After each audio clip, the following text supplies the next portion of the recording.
Baiklah, Assalamualaikum warahmatullahi wabarakatuh. Perkenalkan nama saya Dodi Lazuardi dengan NIM 09031382020537 dari kelas Sibil 6B. Di sini saya akan menjelaskan UTS RP saya. Nah, untuk nomor satu yaitu untuk masing-masing bahan baku A, B, C, dan D, tentukan nilai-nilai sebagai berikut. Satu netting, dua loading, tiga offsetting, dan empat inclusion. Jawab, sini adalah kondisi bahan baku D, di mana ada kebutuhan kotor dan jadwal penerimaan persediaan. Untuk pertanyaan itu persediaan di tangan dan kebutuhan bersih. Untuk pencarian nilai loading bahan baku D menggunakan FPR atau Fixed Period Requirement dengan intuisi load sebesar 3 bulan dan lead time 1 bulan. Di sini bahan baku D-nya, pada bahan baku D untuk offsettingnya itu 1 bulan sebelumnya, maka sini ada K15.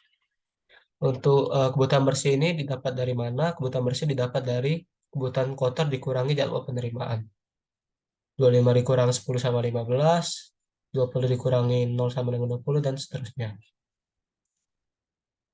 Selanjutnya, untuk pencarian nilai loading dengan APR bahan baku D, untuk kebutuhan bersih di sini diambil dari bahan baku D ini. Lalu untuk ukuran lot dengan intuisi lot sebesar 3 bulan, maka di sini ukuran lotnya ada 50 untuk mencukupi 3 bulan saja. Maka untuk persediaannya yaitu ukuran lot dikurangi kebutuhan bersih. 50 dikurangi 15 sama dengan 35. Terus 35 dikurangi 20, 15. 15 dikurangi 15 sama dengan 0. Dan karena eh, pada periode ketiga sudah habis, maka bisa menambah ukuran lotnya. Di sini ada 40, maka 40 dikurangi 10 sama dengan 30. 30 dikurangi 20 sama dengan 10, dan 10 dikurangi 10 sama dengan 0. Lalu selanjutnya ada 53. 53 dikurangi 30 sama dengan 23, dan 23 kurangi 23 sama dengan 0. Dan nilai nettingnya itu 143, di mana jumlah ukuran lot yaitu 50 ditambah 40 dan ditambah 53 sama dengan 143. Dan loadingnya itu ada 3 kali pemesanan. 1, 2, 3. Lalu untuk bahan baku C yaitu kebutuhan kotornya eh, ada jadwal penerimaan persediaan dan persediaan di tangan. Itu yang ditanya itu kebutuhan kotor dan kebutuhan bersihnya. Pencarian nilai loading bahan baku C menggunakan load for load dan lead time-nya 1 bulan. Di sini offsettingnya itu 5 karena lead time-nya itu 1 bulan sebelumnya. Lalu di sini ada persediaan di tangan. Persediaan di tangan di sini eh, ditambah dengan jadwal penerimaan sehingga terdapat 15. 20 dikurangi kebutuhan kotor, 20 dikurangi 15 sama dengan 5, dan offsetnya itu 5 juga. Lalu di sini ada 15 dikurangi 10 sama dengan 5, dan selanjutnya dan 10 dikurangi 0 sama dengan 10, dan sampai seterusnya. Lalu untuk pencarian nilai loading dengan lot per lot bahan baku C yaitu ukuran lotnya di sini, kebutuhan bersihnya diambil dari sini dan ukuran lotnya mengikuti dari kebutuhan bersih yang ada dengan nilai netting yaitu 88 dan loadingnya yaitu 7 kali pemesanan. 1, 2, 3, 4, 5, 6, 7.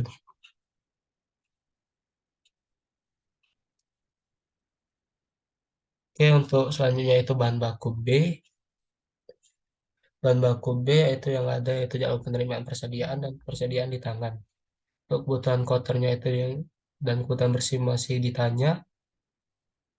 Dan untuk pencarian nilai loading bahan baku B menggunakan fixed order quantity untuk menentukan lot dengan nilai intuisi 45.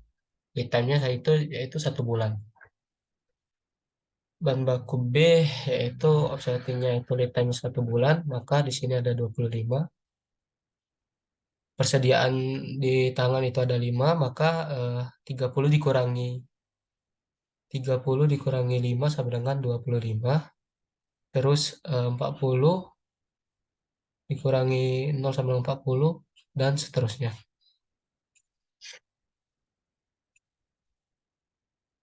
Selanjutnya untuk pencarian nilai loading dengan FOQ intuisi 45 bahan baku B yaitu karena intuisinya 45 karena maka ukuran load hanya bisa menambahkan dengan 45. 45 dikurangi 25 sama dengan 20. 20 dikurang 20 kurang 40 sama dengan eh, minus, karena minus ditambah ukuran load lagi. Yang pertama menjadi 65 dikurangi 40 sama dengan 25. 25 dikurangi 20 sama dengan 5.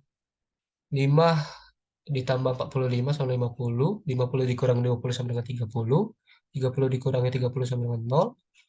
45 ditambah 45 dikurangi 20 sama dengan 25. 25 ditambah 45 sama dengan 70. 70 dikurangi 40 sama dengan 30. 30 ditambah 45 75. 75 dikurangi 46 sama dengan 29.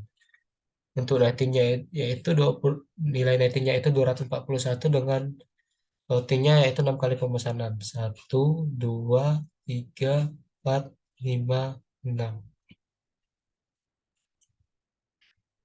Lalu untuk bahan baku A yaitu yang diketahui yaitu jadwal penerimaan persediaan, yang ditanya itu kebutuhan kotor, persediaan di tangan, dan kebutuhan bersih. Di mana rata-rata kebutuhan dalam 8 bulan tersebut sebesar 450 unit dengan biaya pemesanan sebesar 1.500 per pesan dan biaya penyimpanan 3.000 per unit atau per periode. Penentuan loading bahan baku A menggunakan metode IOQ dengan lead time 2 bulan. Nah, di sini bahan baku A-nya untuk offsettingnya itu dilakukan pada bulan 9 dan bulan 40 ya, dan bulan 10. Untuk jadwal penerima untuk kebutuhan kotornya itu 25 dikurangi jadwal penerimaan 0 sama dengan 25. Terus 40 dikurangi 0 sama dengan 40, 20 dikurangi 0 sama dengan 20, 20 dikurangi 0 sama dengan 20, 30 dikurangi 15 sama dengan 15, 20 dikurangi 2, 0 sama dengan 20, 40 dikurangi 0 sama dengan 40, dan 6 dikurangi 20 sama dengan 26. Untuk offsettingnya itu sini eh, sekali terintegrasi. Karena offsettingnya itu 2 bulan sebelumnya, maka di sini perbedaannya itu 2 bulan, 1, 2, 9, 10, 11. Untuk penentuan loading dengan EOQ, itu bahan baku A yaitu yang diketahui yaitu kebutuhan bersihnya itu senilai 206, terus biaya pemesanannya itu 1.500, dan biaya penyimpanannya itu 3.000. Maka EOQ sama dengan akar dari 2 kali D kali K per H. Maka didapat nilainya itu 14,3. Lalu dibulatkan menjadi 14.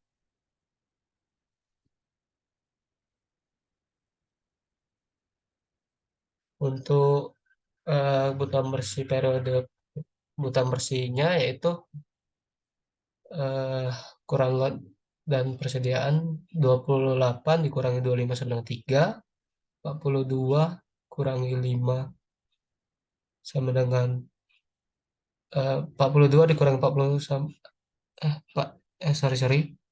Untuk ukuran lot di sini 28 karena di sini kurang, berarti 14 dikali dengan 2. 14 kali 2, sini dikali 3, sini kali 2, ini kali 1, kali 1, kali 1, kali 3, dan kali 2.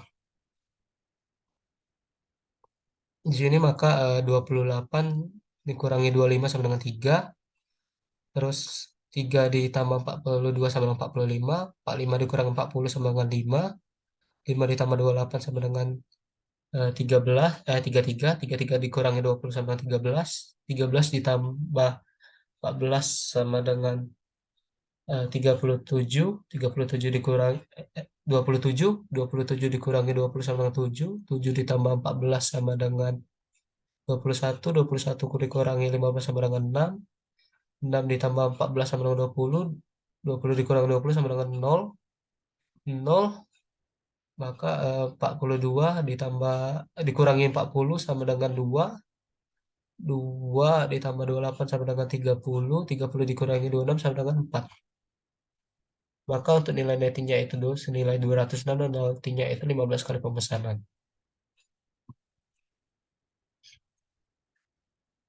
Baiklah, untuk selanjutnya itu nomor 2, jelaskan faktor-faktor yang dapat mengagalkan implementasi ERP SAP pada suatu perusahaan. Di sini saya menjawab ada 5 eh, faktor-faktornya. Yang pertama yaitu pre-implementation yang tidak dilakukan dengan baik. Sistem ERP melibatkan banyak departemen sehingga kurangnya koordinasi antara departemen dapat menyebabkan kegagalan. Selain itu, kurangnya persiapan dan kurangnya dukungan manajemen juga bisa menyebabkan kegagalan. Lalu, ada tim proyek yang tidak memiliki keahlian. Calon pengguna yang akan menjalankan sistem ERP dalam suatu perusahaan harus memiliki pengetahuan basic mengenai semua bidang bisnis yang relevan. Tim proyek yang disusun harus terdiri dari atas orang yang tepat.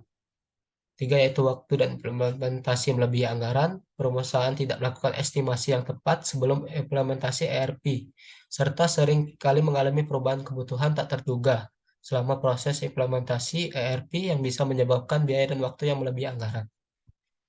Yang keempat yaitu rendahnya keterlibatan eksekutif. Implementasi membutuhkan keterlibatan eksekutif senior untuk memastikan adanya partisipasi yang terdiri dari bisnis dan IT dan membantu penyelesaian konflik-konflik. Dan yang kelima yaitu goal software ERP yang buruk. Banyak perusahaan yang menganggap software ERP sebagai solusi segala permasalahan. Namun perusahaan tidak menentukan secara spesifik goals apa yang akan dicapai dan di mana letak prioritasnya. Lalu yang soal ketiga itu jelaskan perbedaan mendasar pengembangan sistem dengan pendekatan ERP dengan pengembangan sistem yang lainnya. Dan berikan contoh di pengembangan sistem informasi layanan rumah sakit atau puskesmas. Untuk perbedaan mendasar pengembangan sistem dengan pendekatan ERP yaitu ada 3, yaitu yang pertama ERP menawarkan sistem terintegrasi sehingga yang proses dan pengambilan keputusan dapat dilakukan secara lebih efektif dan efisien. Lalu yang kedua, sistem ERP dapat meningkatkan kinerja perusahaan dengan mempercepat semua proses dan akhirnya akan dapat meningkatkan pendapatan. Dan yang ketiga itu mengurangi kecurangan dan biaya dengan menghapuskan aktivitas yang tidak memiliki nilai tambah. Untuk contoh di pengembangan sistem informasi, saya mengambil contohnya itu layanan rumah sakit. Pengembangan sistem informasi layanan rumah sakit dengan pendekatan ERP contohnya adalah sistem e-health dan electronic health record. Sistem ini bisa menyatukan seluruh layanan kesehatan seperti pendaftaran pasien, pelayanan medis dan farmasi, rekam medis, dan sebagainya, sehingga bisa meningkatkan efisiensi dan keefektifan layanan kesehatan. Baiklah, mungkin sekian jawaban UTS ERP saya. Jika saya ada salah kata, saya mohon maaf. Kepada Allah, saya mohon ampun. Akhir kata, wassalamualaikum warahmatullahi wabarakatuh.